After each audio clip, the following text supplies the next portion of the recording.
Sexta-feira, 19 horas, 14 de setembro de 1979.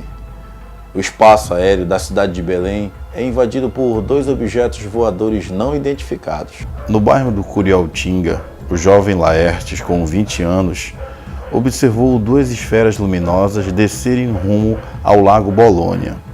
Em alguns quilômetros adiante, a senhora Esther Costa, com 50 anos, observou luzes descerem do céu e fazerem um voo rasante que pareciam que iriam pousar naquela região.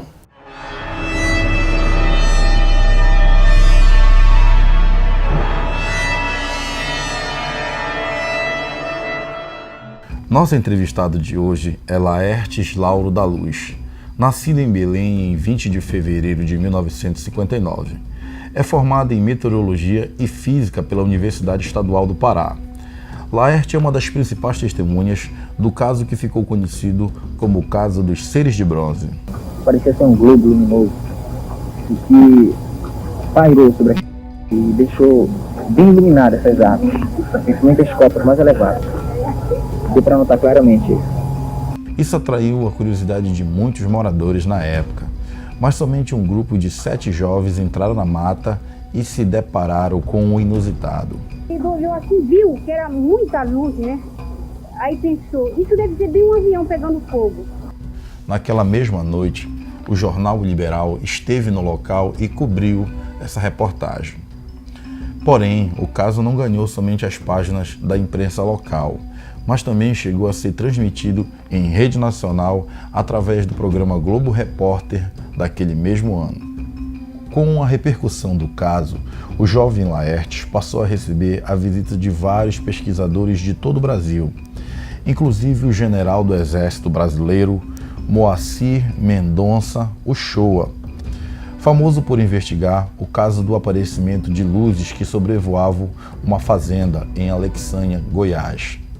Bom, vim me aproximar de uma área de extraordinária ocorrência de fenômenos ufológicos. Outro personagem famoso da história da ufologia brasileira também esteve investigando o caso dos seres de bronze, que era o então Major Irangê Holanda Lima, que comandava 2 anos antes a Operação Prato, que tinha como objetivo investigar o aparecimento de luzes no céu do município de Colares. Nós detectamos pelo menos 9 formas de objetos: sondas, naves, forma de disco voador. Passados exatos 40 anos sobre o caso, uma equipe do grupo Ufologia na Amazônia foi recebida por Laertes em sua casa, onde ele conta mais detalhes daquela noite. Nessa noite, era uma sexta-feira, né? E estava um pouco quente, eu tinha feito um lanche muito cedo, negócio de 7h15, 7h20 da noite, e eu fui tomar um ar lá fora, pegar um arzinho, né? Sair, esparecer um pouco, e queria conversar com alguém. O que aconteceu foi que eu fui na casa de um colega meu, saí de casa, lá no fundo da Alameda, dava para a rua dele, onde ele morava, e começamos a conversar. A rua que ele mora começa na Almirante Barroso e, na época, né, terminava na floresta do Utinga, né? Naquele tempo não tinha João Paulo II, era florestão mesmo, era mata mesmo, virgem. Ele contando, e eu vi um objeto surgir bem acima da floresta, com um formato esférico, mas com uma coloração, digamos assim, um verde bem clarinho. Digamos assim, um verde daquele limão que já está bem maduro, um verde bem clarinho. E aquele objeto foi, né, se deslocando na floresta lentamente, aí eu chamei a atenção dele. O nome dele é Eduardo, eu chamava ele de Dudu. Aí eu disse assim: Dudu, dá uma olhada aí para trás, olha aquele negócio no céu.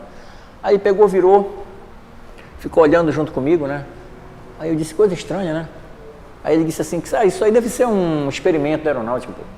E eu fiquei intrigado, porque o objeto era estranho. Era um globo que parecia emanar uma luz de toda a superfície dele, não era um foco. Parecia, digamos assim, um carvão em brasa em suspensão.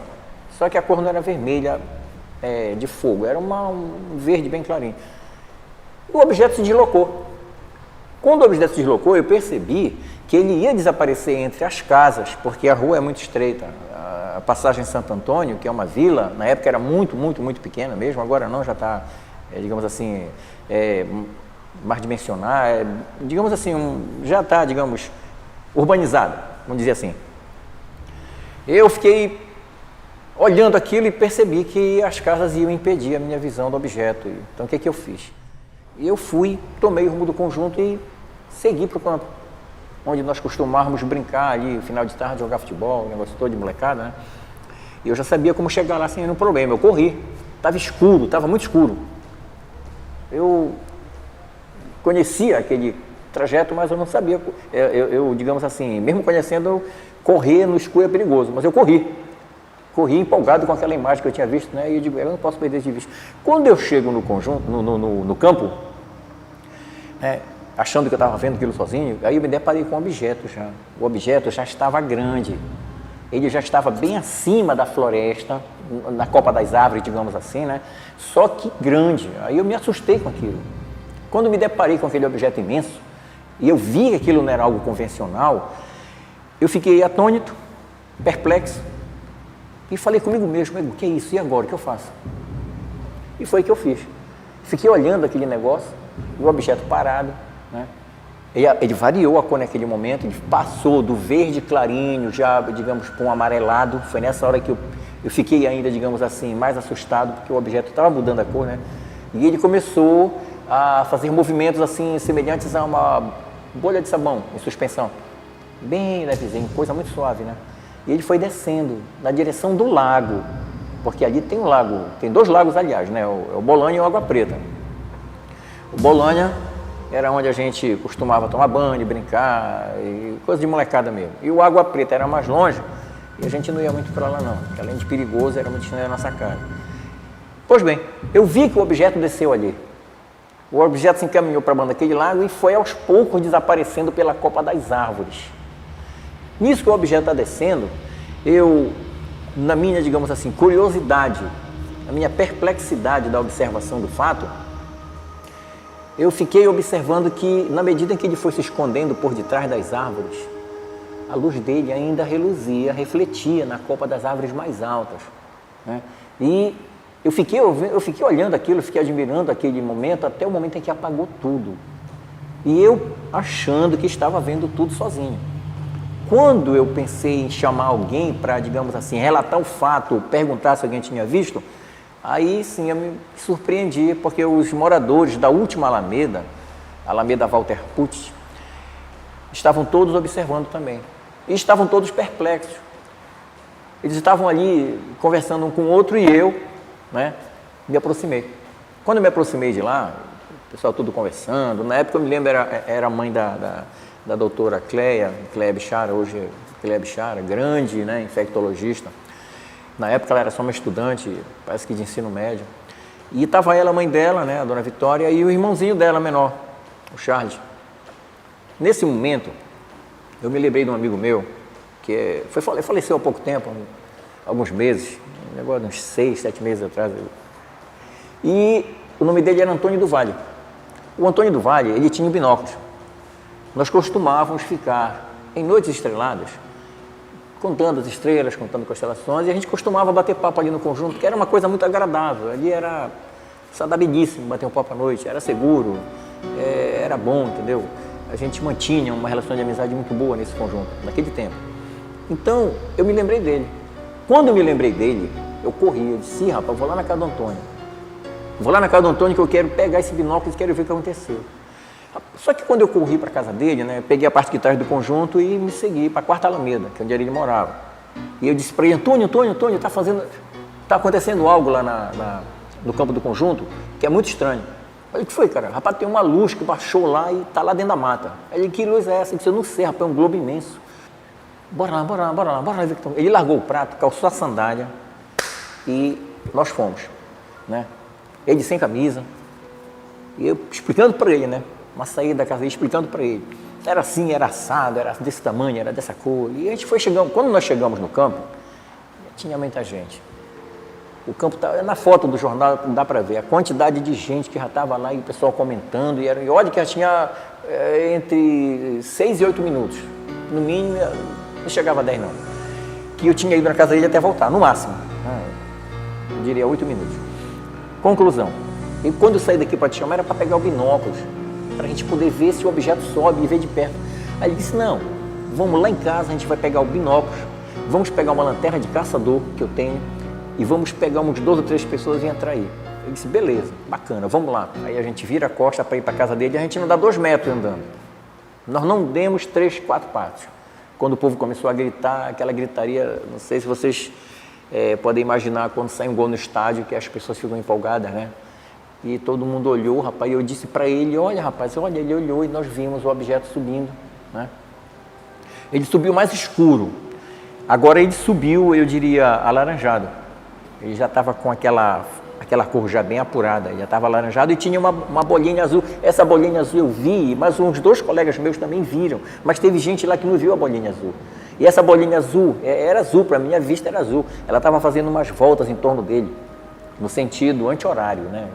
Eu diria no anti-horário porque se invertesse realmente era no sentido contrário do ponteiro do relógio. Então eu fiquei olhando aquilo ali e eu digo, e agora? O que dizer disso? Falei para ele, o Antônio. Ele disse, Laerte, é mesmo, cara? Eu não tenho explicação para isso. Que objeto estranho é esse? Aí o pessoal, volta, volta. E o povo gritando, né? E eu já vi nego com a camisa na mão, volta, volta. Só que o objeto subiu devagar. Majestosamente devagar. Ele se mostrou em toda a sua estrutura. Era um globo, não era um disco, era um globo. E ele era todo iluminado, todo. Ele era um globo incandescente. Né? Eu comparo com um carvão em brasa. O carvão em brasa é um cilindro que mais se aproxima de um cilindro incandescente. Ali não, era um globo incandescente. E era alaranjado. Naquele momento que estava alaranjado. E o objeto subiu. Subiu, ficou um pouco mais alto do que eu havia visto antes, né? E tomou rumo assim para quem vai para São Brás. Por dentro da floresta, né? Tomou o rumo de quem vai para São Brás. Bem, 7 que resolveram entrar no mato, isso após digamos assim, uma peneirada lá dos irmãos, mães, né, vizinhos. Vou dizer para tua mãe, tu não sei o que, olha, não vai entrar, porque isso é floresta, é perigoso. Foram barrados. Uma média de 5, 6 pessoas, e dos que se prontificaram a entrar, uma média de 12, 13, né, ficando apenas os 7. Fomos andando. Conhecíamos bem aquele caminho ali. Aquilo ali era do nosso convívio, do dia a dia na nossa infância, adolescência, brincávamos muito por ali. E não houve problema no caminho. A gente foi caminhando por dentro da floresta, lanterna. A essa altura eu já estava com a lanterna, o binóculo já tinha ficado com o Antônio do Vale. E eu levei, né? Fui levando, caminhando, eu conhecia, né? Eu estava doido para chegar logo lá, que eu tinha visto o objeto, queria chegar e logo ver, né? Alguma coisa. Tá, até que chegamos na beira do lago. Quando a gente chegou na beira do lago, focalizamos assim a lanterna, né? Era um foco forte e a noite estava muito escura e era quente, na época de estiagem, né? E em cima da água estava um vaporzinho, muito semelhante àqueles filmes do Drácula, né? De terror que tem aquela nebulosidade, né? Aquela neblina toda. E focalizamos ali em cima daquela nebulosidade, aquela neblina, e não tinha nada, o objeto não estava, não tinha nada que, digamos assim, justificasse a presença dele, absolutamente nada. Enfim, chegamos ali, os 7 assustados, claro, né? Perguntando se nós íamos permanecer muito tempo. E os carapanãs, né? Os insetos estavam dando uma surra em cada um ali, incomodou. Nisso que os insetos estavam nos expulsando, eu sugeri que fizéssemos uma fogueira, né? Eu me dirigi para a beira do lago, da onde realmente batia um pouco daquele vento que vinha lá do lago, né, para dentro da floresta, para espantar os insetos. E eu tentei fazer uma fogueira ali, bem na beira do lago, né, na areia. Peguei graveto, folha seca, juntei, e os colegas fizeram do lado contrário. Tinha uma árvore caída, bem grande, uma árvore frondosa, tinha caído numa tempestade lá, alguns dias, e ela impedia, digamos assim, o vento, né, de correr por detrás do vento que vinha do lago para o outro. E eles fizeram ali por detrás realmente, e a deles pegou. A fogueira deles pegou, a minha não pegou, por sorte. Se a minha tivesse ido além, eu não sei como seria o desfecho da história. O que aconteceu foi o seguinte: fizemos a fogueira, A fogueira deles pegou, eu esqueci a minha, e começamos a alimentar a fogueira com pedaços maiores de galho, e ali tinha muito pau de jangada. As pessoas costumavam às vezes pescar ali e levavam um pau de jangada para ir, digamos assim, para um pouco mais distante no lago, pegar alguns pequenos peixes ali. E pegamos aquele pau de jangada e botamos lá na fogueira, e a fogueira ficou grande. A fogueira ficou com umas labaredas, pode dizer, consideráveis, clareou bem. A quentura e a fumaça espantou aqueles bichos. Aí a gente se sentiu um pouco melhor. Ele estava contando, ele sentado, né? Eu em pé, o finado Wilson, e o colega mais adiante, que era o Nenê, sentados. Acho que era o Nenê, se não me falha a memória, acho que era o Nenê que estava na ponta lá. Os 3 em pé e os 4 sentados. E o Henrique contando que na escola que ele estudava, que era o Nazaré, ele tinha uma colega que tinha sido vítima de uma gangue chamada Gangue da Bailique, aqui em Belém, uma gangue terrível. Os caras faziam as piores maldades, eles sequestravam as meninas e cometiam vários crimes, né? Esses crimes hediondos aí, estupro, e tortura, enfim. E ele estava contando que uma colega dele tinha sido uma dessas vítimas. E a gente parou, né? Ficamos assim, escutando o que ele estava dizendo, e de certa forma, por alguns minutos, até esquecemos o objeto ou a floresta em si. Ele nos ganhou tanta atenção que estavam todos concentrados no que ele estava falando. No momento que ele estava dizendo que a colega tinha sido sequestrada pelos caras, e um dos colegas que estava do lado dele, o Carlos, que a gente chamava de bunhoca para ele, né, o Carlinhos, começou a mexer a cabeça para um lado e para o outro em relação à minha direção. Eu de costa para o lago, o cara falava para cá, olhava para lá. Perguntei e falei para ele, o que foi? E ele narrando o fato aqui.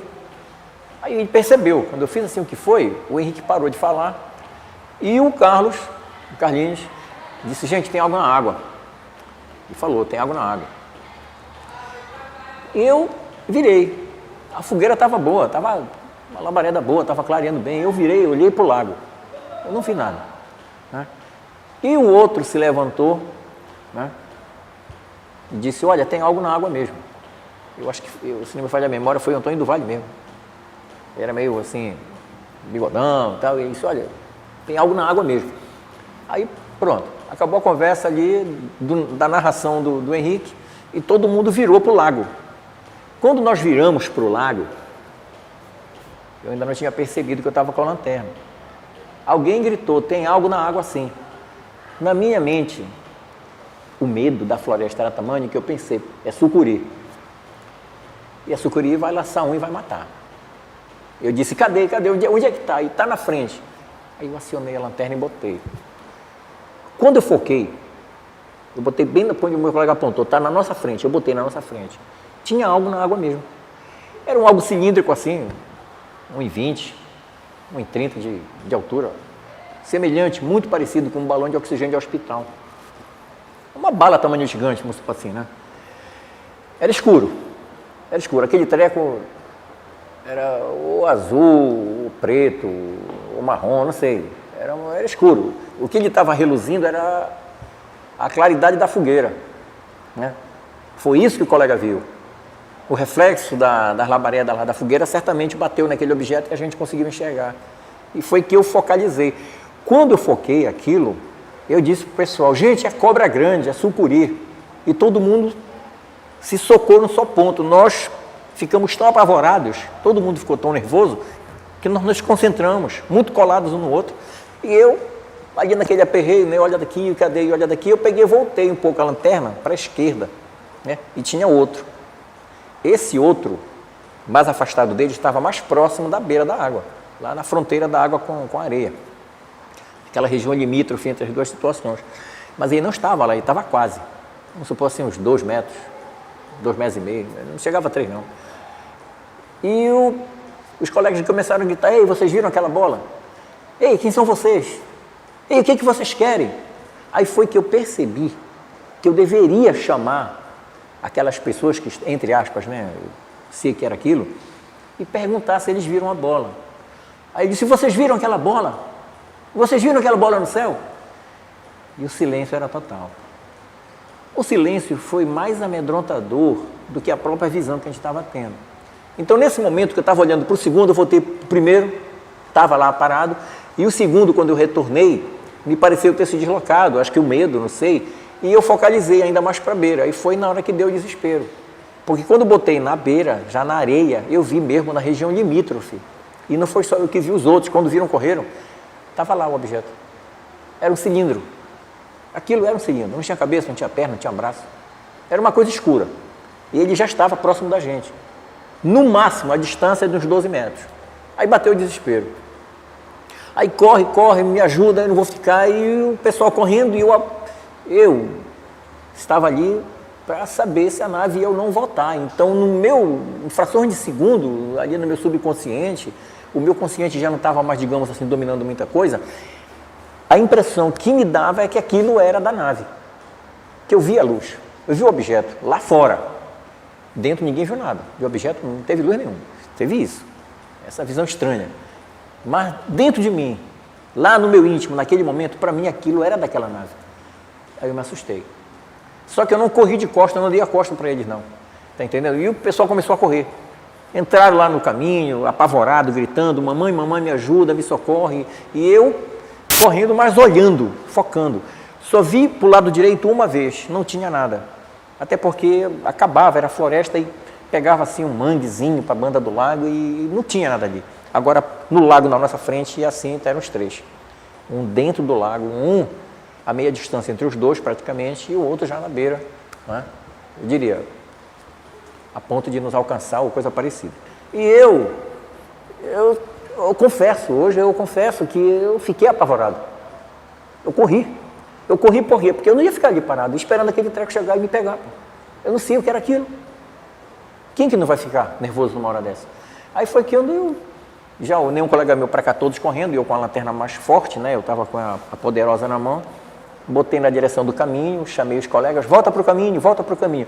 Quando eu virei a costa, eu não voltei mais o olho para trás. Foi uma coisa que eu fiz. Eu imaginava voltar e dar de cara com eles e não poder mais correr.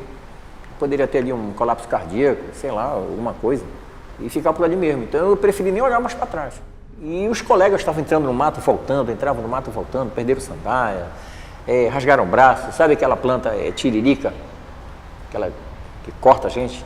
Todos ficaram lanhados de tiririca, sabe? Eu não perdi meu óculos, mas perdi minha sandália. Eu estava de sandália e perdi uma banda dela. E corremos. O desespero foi tanto que no retorno, né, eu achando que já todo mundo tinha ido embora para suas casas, que tudo já tinha se acalmado, não. Quando nós chegamos, que eu peguei a Santo Antônio, olha para tu ver, eu com a lanterna forte, preocupado com os amigos, peguei um atalho, fui bater na Santo Antônio, onde subi um barranco, para poder chegar no conjunto, e os colegas chegaram pelo caminho normal. Eu, preocupado com eles, acabei ficando por último, né, e peguei esse pequeno atalho lá e cheguei no conjunto. Quando eu vi lá no campo, gente em dobro. Tinha um carro da província do Pará, um do Liberal, uma viatura da Polícia Civil, né? E eu não me lembro mais do restante ali eu diria, a imprensa, a polícia. Não tinha bombeiro, não chamaram bombeiro, eu não vi a Defesa Civil, não vi. Às vezes o povo mesmo, a imprensa e a Polícia Civil, não tinha polícia militar, não me lembro. Não vi. E o povo ficou perguntando, o que aconteceu? O que vocês viram? O que vocês viram? Então, eu disse, olha, e a gente apavorado, né, querendo explicar a situação, tem algo lá dentro, tem algo lá dentro. Ficam umas coisas estranhas correndo atrás da gente, que não correram, né, não correram, mas os colegas lá, eu digo, no afã de querer narrar o fato, disseram que correram. Eu não vi nada correr atrás da gente. Eu vi algo, no máximo, flutuar em cima da água. Aquele algo, para mim, estava flutuando, né, em cima da água. E os colegas narraram para a imprensa. Eu me recordo de quem pegou os informes que eu dei, foi uma repórter, não sei o nome dela, era da Liberal.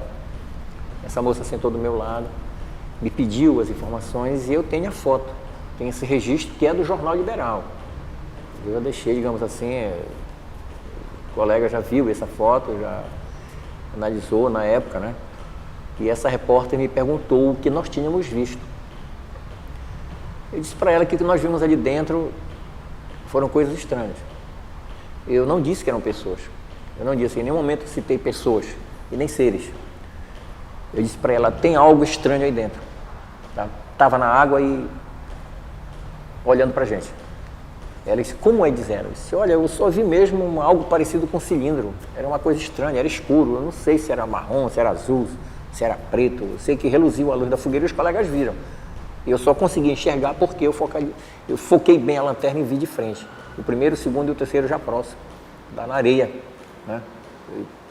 Não sei, intuitivamente eu achava que aquilo ia nos atacar, ia nos pegar. Enfim, corremos e estão lá dentro. E as pessoas escutando o nosso relato resolveram então entrar na floresta, mas entrou muita gente.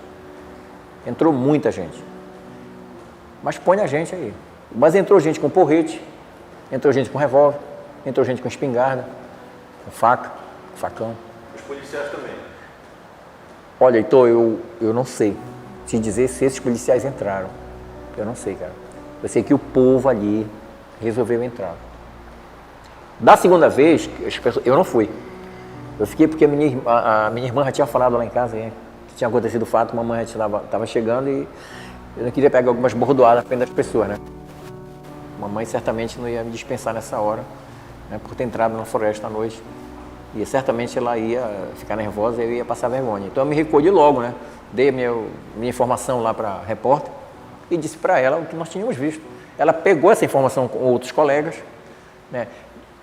Eu não vi eles falando o que eles viram, mas após o episódio, conversando entre nós, não foi consenso dizer que o que nós vimos eram seres estranhos ou uma visão ou uma ilusão de ótica. Não ficou. Alguns colegas, como o colega falecido Wilson, ele morreu afirmando que eram pescadores. Pô. Ele dizia que o que estava ali eram 3 pescadores, que os 3 pescadores nos assustaram. É a opinião dele, eu sempre respeitei, nunca bati de frente e a gente nunca, digamos assim, fez das nossas opiniões um momento de áspero, de discussão. Não houve, não. Ele, na opinião dele, viu isso e ele alegava dizendo que os caras estavam pescando com tarrafa. Tarrafa é uma rede imensa que a pessoa joga, pega. Aí eu fico pensando, eu não sou pescador, não sei como funciona esse tipo de coisa, nem ele era, né? Mas se ele deduziu dessa forma, quem sou eu para dizer que ele está errado? Agora, o que eu vi foi isso. E 2 colegas meus confirmaram que eram cilindros. Né? Não tinha cabeça, não tinha braço, não tinha perna. Estava parado olhando para a gente, olhando entre aspas, porque aquele treco estava nos fitando. Não tinha olho, mas estava nos fitando. Eles estavam ali, de frente para a gente. Um na água, um a meia distância e o outro já na areia. Eles tinham alguma cor, professor? Olha, como eu te falei, não dá para definir a cor, era muito escuro. Eis a questão. Eis a questão. Por quê? Porque o primeiro que viu, que foi o Carlos, a gente chamava de Bunhoca, ele viu algo reluzir. Foi isso que chamou a atenção dele. Quando o Henrique Santos estava falando, o relato da colega dele, Nazaré, ele ficou querendo enxergar o que a vista dele tinha percebido. Então, foi o foco da fogueira que aquele negócio refletiu. Então, no caso, esses objetos não apresentavam nenhum tipo de luz, eles só tinham a luz que refletia da fogueira. Eu presumo que era da fogueira. A luz que ele refletiu foi da fogueira. Agora, fica essa situação. Nós não podemos afirmar, porque algo metálico ou algo plástico reflete a luz. Isso é óbvio. Nós não falamos, eu não falei. Que eu não saberia diferenciar uma tarrafa de um cilindro. Ah, com certeza, absolutamente. E esses cilindros, eles flutuavam sobre a água? Eles flutuavam. Eu posso te dizer que eles estavam acima do nível da água no mesmo... Eram 3 cilindros? Eram 3 cilindros. Eu vi cilindros, eu estou afirmando de forma textual. Eu sou, digamos assim, testemunha ocular do que eu vi. O que eu vi foram 3 cilindros, muito parecidos com o balão de oxigênio de hospital. Professor, como é que o senhor encarou no dia seguinte, quando a reportagem falou que o senhor tinha visto seres de bronze? Olha, quando o senhor leu o jornal. O que ocorreu foi o seguinte, na sexta-feira, né, ocorreu todo esse fato, a gente foi dormir de madrugada, foi um alvoroço tremendo no conjunto. Aquilo, digamos assim, serviu de pauta para a noite toda. A gente invadiu, digamos, até as 3 da manhã batendo papo. Isso. Então, no dia seguinte, mostrou no jornal Liberal uma manchete grande. Discos voadores e homens de bronze assustam bairros de Belém, no plural, bairros de Belém, né? E eu digo, mas quem foi que viu homens de bronze? pode ser que isso tenha aparecido em outro lugar e alguém tenha visto dessa forma. Eu fui ler a reportagem, ele narrava o objeto realmente na floresta, no bairro do Souza, no bairro do Marco, no Marambaia, o objeto. E esse objeto se dirigiu até o bairro de São Brás, onde lá ele desceu em cima, o próximo, muito próximo mesmo, de um colégio chamado Augusto Olimpo. Não confundir com Augusto Meira. O nome desse colégio é Augusto Olimpo, é na Avenida Ceará. A gente fica na Avenida Ceará, de próximo do terminal rodoviário. Então, na narração lá do jornal, eles foram chamados primeiramente lá nesse lugar. Olha só o fato. Eles foram chamados ali em São Brás, na Avenida Ceará, porque a nave desceu lá, muito próximo, já próxima do rio e próximo da escola. Ela provocou um angu de caroço, digamos assim, porque as pessoas viram e a diretora não conseguiu conter o ímpeto dos estudantes. Foi um corre-corre, foi um derruba, me deixa, me larga, e todo mundo viu o objeto. Né? Isso lá no Augusto Olimpo. Em São Brás, muita gente presenciou também. O objeto tomou o rumo do rio, foi embora. E nós tínhamos visto na floresta, né? E ele tomou o rumo do rio também. Só que tomou o rumo do rio rumo a São Brás. Porque ali pela floresta vem a orla, né, do Rio Guamá. E o rumo que nós vimos foi justamente este. E o que o jornal diz é que nós ali no conjunto tínhamos visto 3 seres de bronze. E isso aí eu contesto de forma veemente. Ninguém viu seres. Seres, pelo que me consta, são coisas que se mexem, coisas que se deslocam com tentáculos, né? Até onde a gente pode analisar um ser vivo, tem tentáculos, tem visão. E não era assim o treco. A coisa não era dessa forma, era um cilindro. Né? Mas o jornal diz lá, está no Jornal Liberal, 3 seres de bronze. Narrando aí o fato, eu posso dizer que a luz que nós vimos, né, ainda, né, narrando o fato da aparição, muito parecida com essa aqui, ó. Era muito parecida com isso aqui. Com uma pequena diferença de que isso daqui está meio elipsoidal. E lá não, ela é esférico mesmo.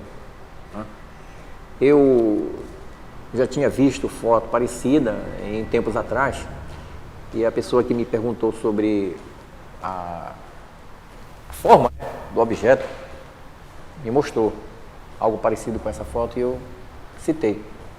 Quem me mostrou pela primeira vez algo parecido foi o Capitão Holanda, na época. Eu não sabia que ele era envolvido com a Operação Prato, que eu até desconhecia. Eu sabia que estava acontecendo no Pará uma missão tão, eu diria, uma missão oficial, digamos, tão envolvida com o assunto da ufologia.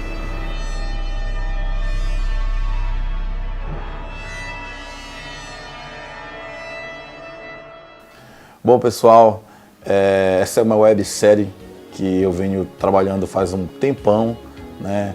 Devido aí à questão de tempo, eu ainda não tinha postado esse material aqui e eu peço desculpa, né, até mesmo por essa demora, né? Quem acompanha aqui o canal faz um tempo que eu não posto o vídeo, né? Aliás, bastante tempo, né? Mas agora, né, infelizmente, por conta dessa pandemia que vivemos com a questão do coronavírus, né, sobrou mais tempo do meu trabalho e eu posso me dedicar aqui em fazer esses vídeos, né, para vocês que gostam de ufologia e que acompanham aqui o nosso canal.